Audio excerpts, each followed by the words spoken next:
Welcome back, second grade, to our second day of action verbs. Although today we're going to introduce a new thing. So I hope you did your workbook pages okay.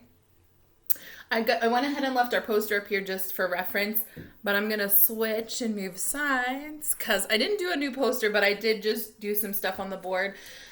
So today I want to talk to you about now verbs. Now, what does that mean? What do you mean a now verb?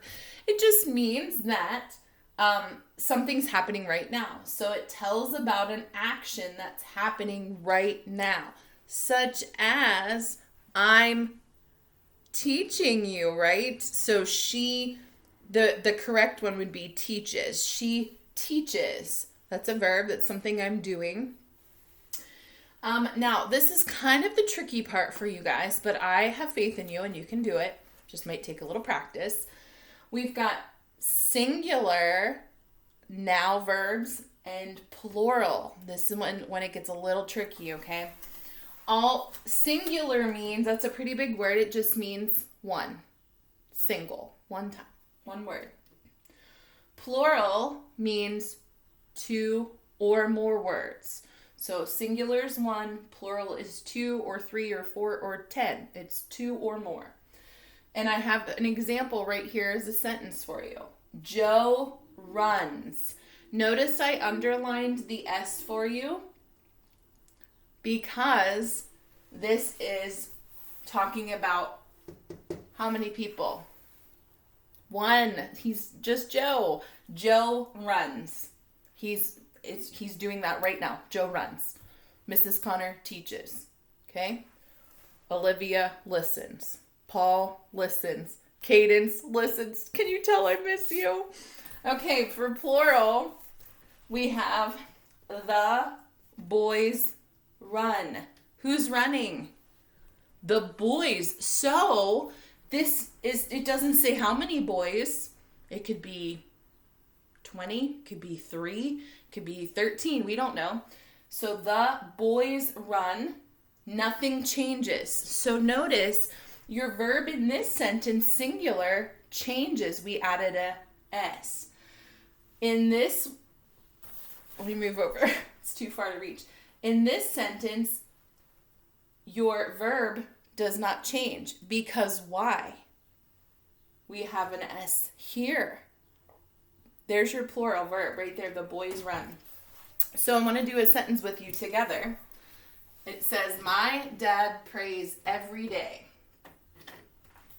So in your workbook, this is what they're going to ask you to do.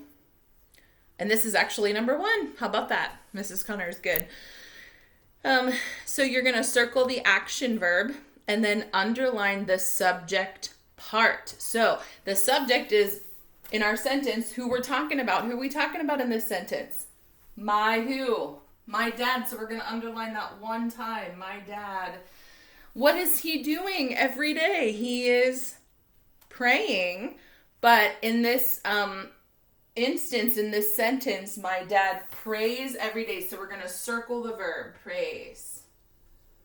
Are we talking about one dad or several dads? 2 or more dads? One. We're talking about one dad. So dad is singular. So here is our added S. Prays every day. So we had to change our verb by adding an S. Now, what happens if our verb ends in CH, SH, X, S, or Z? We add what? ES. We add the ES. Remember, we did about the plurals, S and ES. We did a whole lesson on that. Okay, so that's your lesson for today. Go ahead and get out your workbooks. We're just going to do one page today because that, with a new concept like that, I think just one workbook page is going to be plenty for you as a good introduction. And then next week we'll pick up. I'll do another review on this. And then you'll do workbook page 98. So you're on 97. Okay. And if you look at the top, it gives you in that little box, and I can't tell if it's pink or peach. It's really light on my screen. I'm going to actually adjust my screen there just a second. It gives you your little hints there.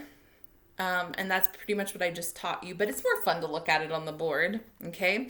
And they have a couple examples of singular and plural, and I actually used just the first sentence in my example on the board. You're going to go down to number 1, and we're going to do that one together. I did it on the board for you, and if you want, I'll point to it again. My dad prays every day, okay? So on your workbook page, so number 1, we're going to circle the action verb and then underline the subject part. So the part means the whole subject, all of the words, okay? So number 1, we're going to underline my dad, because that's who we're talking about. That's the subject of the sentence. And then he prays every day. So what is he doing? What's the action? Prays. We already did all that. Okay, let's go ahead and do number 2, and then I'll let you do 3 and 4 on your own. So number 2 says, and I hope you're reading along with me, the children talk to their friends about Jesus. So who are we talking about? What's the subject? Who's the subject? The children. So you should underline the whole thing. The children. Underline both words. And then what are they doing? They're talking to their friends about Jesus. The children talk. So circle talk. Okay? Very good. Okay, good. Jump down to you can finish those 3 and 4 on your own, but I want you to jump down to the next orange diamond for this set of directions. We'll do 5 and 6 together, but then I want you to try a couple on your own, okay? So number 5 says, we have to circle the correct action verb and then underline the subject part. So the same thing we did up top, except now you have to choose which one goes with the sentence. So we have number 5 says, Uncle Jim take us to soccer games, or Uncle Jim takes us to soccer games. Which one sounds better? Takes sounds better. What do you notice about the ending? We had to add a what to it? They had to add an S to it. Uncle Jim takes us to soccer games.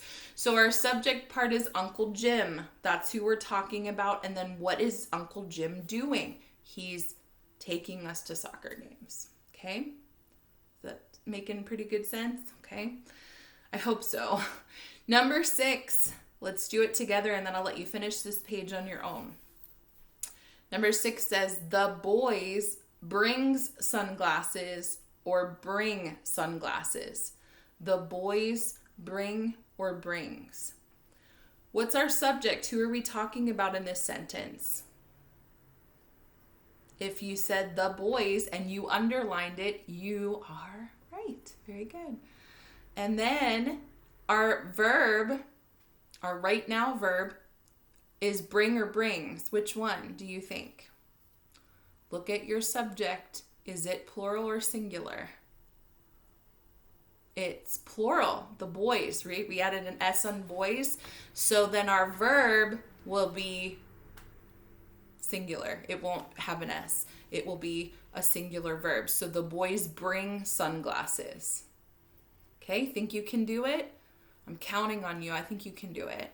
Okay, and then so go ahead and finish that page, and then next week we will review a little bit and then pick up page 98. Okay, bye for now.